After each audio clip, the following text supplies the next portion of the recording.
Трудовая и научная деятельность Криворучка Виталия Павловича прошла очень интересный и длинный путь от рабочего до члена-корреспондента Академии наук Кыргызской Республики. Но я хотела рассказать не о его деятельности трудовой, а о нем как о человеке. Мне довелось с ним близко общаться в 90-х годах, когда Виталий Павлович был директором, а я была председателем правкома. Тогда работников в Ботсаду было много, и работ у правкома хватало. Все вопросы и проблемы решали сообща. Конечно, были споры, но в целом решались положительно. Виталий Павлович очень простой, общительный и доброжелательный с юмором человек.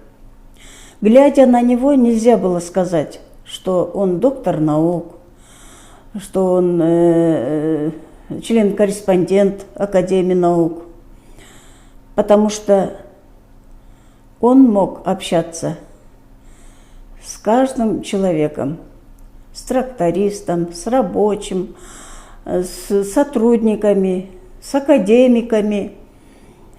Он вот такой был человек. Я вспоминаю один эпизод.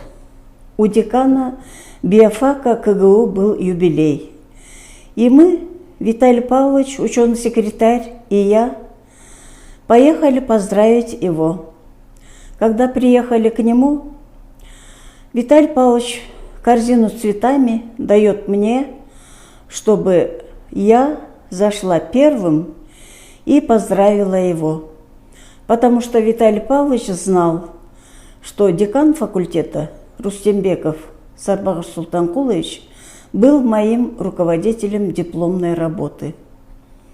Он этим преподнес мне и моему руководителю большой сюрприз. Он очень любил с коллективом собираться на разных мероприятиях, праздниках. И он на каждый случай жизни рассказывал анекдоты. Мы запоминали, но как он, рассказывать не могли.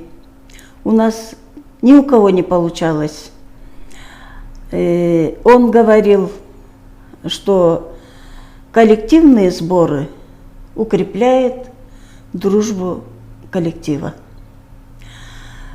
Пользуясь случаем, хочу поздравить Виталия Павловича с 85-летием,